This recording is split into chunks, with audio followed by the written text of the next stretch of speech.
ஏப்பா வண்டியை நிறுத்திட்ட? வேலி போட்டு பாதையை மறைச்சிருக்காங்கப்பா. நேத்து வரைக்கும் இல்லாத வேலி இன்னைக்கு எப்படி வந்துச்சு?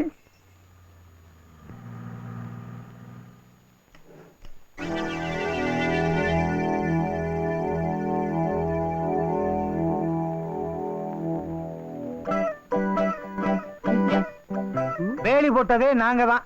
இனிமே நீங்க இந்த வழியா வரவும் கூடாது, போகவும் கூடாது. சுத்தித்தான் போகணும். பொது வழியில வேலிய போடுறதுக்கு யார கேட்டீங்க? இது பொது இடம் இல்ல, கோயில் இடம். கோயில்ல இருக்க சாமி கிட்டே கேட்டாச்சு.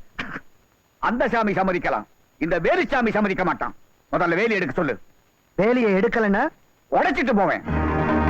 இப்ப நீ வேலி எடுக்க போறியா இல்ல நானே எடுக்கட்டுமா? யோ வேலுச்சாமி, இந்த விஷயத்துல நீயா நானும் பாத்துருவையா? பாத்துருவோம். கொஞ்சம் இருங்க. கோயில் சொத்து இவருக்கு சொந்தம், அதை எடுத்துக்கிறதுல என்ன தப்பு? கோயில் சொத்து இவருக்கு சொந்தமா? ஆமா, சாமிதான் மக்களுக்கு சொந்தம். அப்பா வேலி போட்டா போட்டு போறாங்க, நாம போலாம். இறப்பா, தப்பு பண்ணவனே இப்படி தைரியமா இருக்கும் போது நாம ஏப்பா பயப்படணும்? வேலிய நானே உடைக்கிறேன். கொண்டாடா. டேய் வேணப்பா.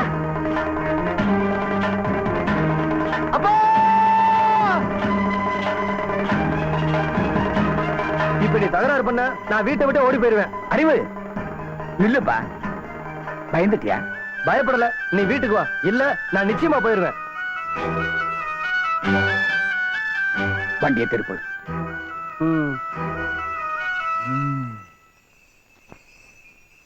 வேலுச்சாமி பயந்துட்டு போறான்னு நினைக்காதீங்க. அவர் விட்டுட்டு போறதுக்கு காரணம் பையன் மேல உள்ள பாசம் தான்.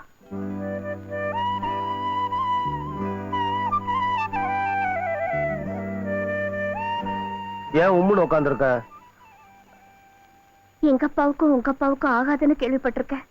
ஆனா இந்த அளவுக்கு பகை இருக்கும்னு நான் நினைக்கல. நம்ம கல்யாணம் நடக்குமாங்கிற பயம் எனக்கு வந்துருச்சு. அப்போ உங்க அப்பாவுக்கு பயந்து என்ன மறந்துருவியா? இல்லைங்க, சட்டப்படி எனக்கு கல்யாண வயசு வந்துருச்சு. எங்க அப்பா தடுத்தா அதையும் மீறி உங்க வீட்டுக்கே வர நான் தயாரா இருக்கேன்.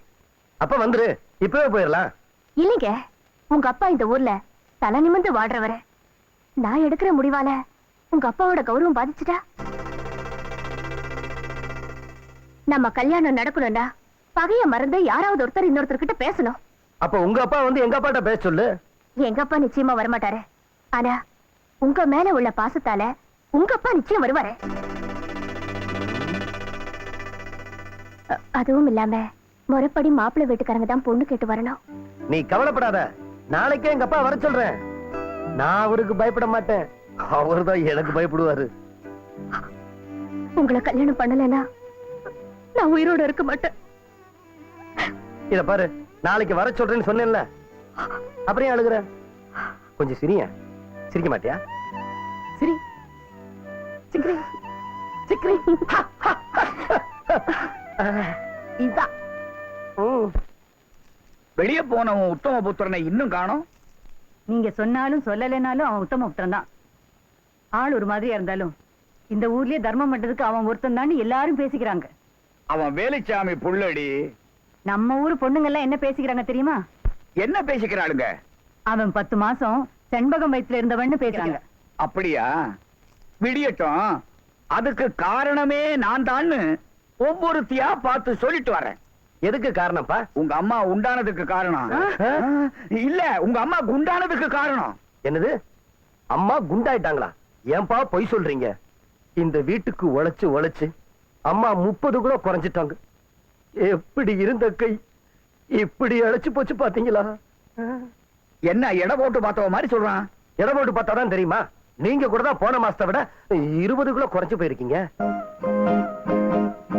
என் அருமை மவனே, இன்னைக்கு நீ பேசுறது ஒண்ணு சரியில்லையே. எல்லாம் எனக்கு தெரியும். அம்மா நேர நேரத்துக்கு உனக்கு சோறாக்கி போடுறதில்ல, நீ நேர நேரத்துக்கு சாப்பிடறதில்ல, பின்ன நிலைக்காம என்ன பண்ண முடியும்? இப்ப சொன்னியே, இது வாஸ்தவம். உங்க அம்மா எங்க நேரா நேரத்துக்கு சாப்பாடாக்கி போடுறா? என்னது? நேரா நேரத்துக்கு நான் சாப்பாடு போடுறது இல்லையா? ஏன் சொல்ல மாட்டீங்க? வயலுக்கு போறதுல இருந்து வண்ணாங்கணக்கு வரைக்கும் நான் ஒருத்தியே பார்த்தாகணும். அதுக்கப்புறம் சமையல் பண்ணா நேராகத்தான் செய்யும். தெரியுதுல்ல, உங்க ஒருத்தரால இவ்வளவு வேலைகளும் கவனிக்க முடியாதுன்னு தெரியுதுல்ல. கூட மாட ஒத்தாசைக்கு ஒரு ஆள் இருந்தா இம்புட்டு சிரமம் இருக்குமா? வேலைக்காரியும் வச்சு பாத்துட்டேனே. சுத்த பத்தமா வேலை செய்யணும் ஒரு வார்த்தை சொன்னா கோச்சிட்டு போயிடுறா. காலையில வந்து சாயங்காலம் போற வேலைக்காரி ஒரு வார்த்தை சொன்னா கோச்சிட்டு போயிடறால. இதுக்குத்தான் எப்பவுமே இங்க இருக்கிற மாதிரி ஒரு ஆள் வேணும். அவளை என்ன வேணும்னாலும் திட்டுங்க, அவளும் வருத்தப்பட மாட்டான், நானும் வருத்தப்பட மாட்டேன். ஏன்பா அவளை திட்டுனா நீ வருத்தப்பட மாட்டியா? ஏன்? உங்க மருமகளை திட்டுறதுக்கு உங்களுக்கு தானே உரிமை இருக்கு. மவனே இங்க வாப்பா, உட்காரு. இல்ல, நான் நிக்கிறேன். கவலைப்படாத, உனக்குன்னு ஒருத்தி பிறந்திருப்பா. அவ எங்க இருக்கிறான்னு தேடி கண்டுபிடிக்கிறேன். அவளை எங்கேயும் தேட வேண்டாம், அவ இந்த ஊர்ல தான் இருக்கிறா. வயசான காலத்துல உங்களுக்கு சிரமம் வேணாம்னு நானே தேடி கண்டுபிடிச்சிட்டேன். நிஜமாக சொல்றேன். ஆமாமா. சண்பகம், பிறந்ததுல இருந்து அருமை அவன் இப்பதான் ஒரு உருப்படியான காரியம் பண்ணி இருக்கிறான். ஏண்டா, பொண்ணு அழகா இருப்பாளா? உன்ன மாதிரியே. நல்ல குணமா? உன்ன மாதிரியே. எத்தனை வயசாச்சு? உன்ன மாதிரியே. நினைச்சேன். இல்ல இல்ல, 17 முடிஞ்சு 18 நடக்குது. ஏப்பா அவ உண்மையிலேயே உன்னை விரும்புறாளா? அவதான் உங்க அப்பாவிட்ட சொல்லி பொண்ணு கேட்டு வான்னு சொன்னான். ஓ, உத்தரவு அங்கிருந்து வர்ற அளவுக்கு நடந்திருக்கா? யார் அந்த பொண்ணு? யாரு? சத்தமா சொல்லேன்டா. சாந்தி. எந்த சாந்திடா? எம்எல்ஏ மக.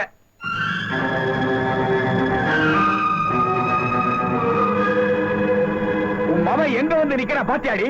நிக்க கூடாத இடத்துல வந்து நிக்கிறான். அவன்கிட்ட சொல்லு. என்ன கல்யாணம் பண்ணிக்கலனா அவ செத்துருவேன்னு சொல்றாப்பா. சாகட்டும், அவசியத்தை எனக்கு என்னடா? அவளை கல்யாணம் பண்ணிக்கலனா நானும் செத்துருவேன்.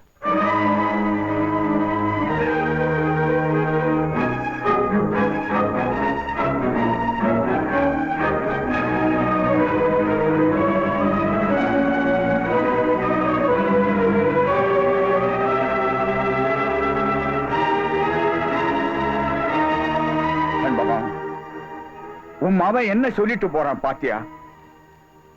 நான் ஒண்ணு சொன்னா தப்பா நினைக்க மாட்டீங்களே? அந்த பொண்ணையும் அவனுக்கு கட்டி வைக்கிறதா நல்லதுன்னு. ஏண்டி, உனக்கு அறிவு இருக்கா? அவனை பெத்தவ மாதிரி நீ பேசுற? இவனை பெத்ததுனால தாங்க பேசுறேன். பொண்ணை பெத்த தாய் தான் அவளை நல்ல இடத்துல ஒப்படைக்கணுமேங்கிறதுக்காக அவ சமைஞ்ச நாள்ல இருந்து வயித்துல நெருப்ப கட்டிக்கிட்டு தூங்காம தவிப்பா. ஆனா இவனுக்கு விவரம் தெரிஞ்ச நாள்ல இருந்து தவிச்சிட்டு இருக்கேங்க.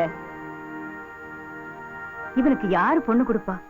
அப்படியே சொத்து பத்துக்கு ஆசைப்பட்டு சம்மதிச்சாலும் வரப்போறவ இவனோட எப்படி குடும்பம் நடத்துவாளோன்னு போட்ட சோத்த கூட சாப்பிடாம எத்தனை நாள் நீங்க கை கழுவி இருப்பீங்க?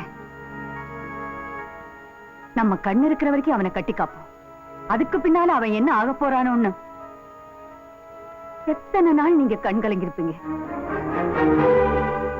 அவளை கட்டி வைக்கலன்னா செத்து போயிடுவேன்னு சொல்றானே, அவனை சாகடிக்கிறதுக்காக நீங்க தோல்லையும் மாறலையும் போட்டு வளர்த்தீங்க.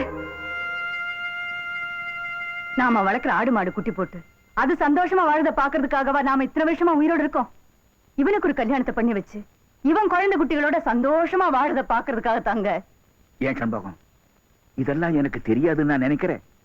அவன் தான் விவரம் புரியாம அந்த பொண்ணு மேல ஆசைப்படுறான்னா நீயும் ஆசைப்படுற? என் ஆசை சாதாரண ஆசை இல்லைங்க. என்னோட 25 வயசு குழந்தைய இன்னொரு தாய்கிட்ட ஒப்படைக்கணுங்கிற ஆசை தாங்க. இத பார் சண்பகம், இளவுக்கு வர்றவ தாலி அறுக்கவும் மாட்டா, இடையில வர்றவ அம்மா ஆகவும் மாட்டா. இல்லைங்க, அந்த பொண்ணு நல்லா படிச்ச பொண்ணு, 4 விவரம் தெரிஞ்ச பொண்ணு. இவனை பத்தி நல்லா புரிஞ்சுக்கிட்டு தான் அவன் மேல ஆசைப்பட்டிருக்கா. அப்படிப்பட்ட பொண்ணை கட்டி வச்சாதாங்க நாம இவன் மேல பாசமா இருக்கிறோங்கிறது நிஜம். நான் சொல்றது நியாயம்னு பட்டா அந்த பொண்ணே இவனுக்கு கட்டி வைங்க. இல்ல பெத்த புள்ள மாதிரி வளர்க்கல, ஏதோ கடனுக்காக வளர்த்தோன்னு ஆயிடுங்க. சண்பகம், குழந்தைய தெய்வம்னு சொல்லுவாங்க. நான் கோயிலுக்கு போனதில்லை, நம்ம புள்ளைய தாண்டி நான் தெய்வமா நினைச்சிருக்கிறேன். ஆனா உன்னை மறந்துட்டேடி. என்ன எதிரியா நினைக்கிறவன் எப்படி நம்ம குடும்பத்துக்கு பொண்ணை கொடுப்பான்? பிறக்கும் போதே பகையும் கூட பிறக்கிறது இல்ல, அதை வளர்த்துக்கிட்டே போறது நல்லதும் இல்ல. அதுக்காக என் கௌரவத்தை விட்டு கொடுத்துட்டு அவன் வீட்டுக்கு வலிய போக சொல்றியா? உள்ள உசுரை விட உங்களுக்கு கௌரவம் தான் பெருசுன்னா நீங்க போக வேண்டாம். நடக்கிறது நடக்கட்டும்.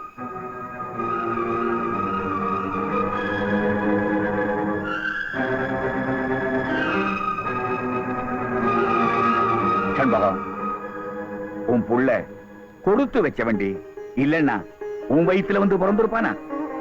எம்எல்ஏ வீட்டுக்கு நாளைக்கே பொண்ணு கேட்டு போகும்.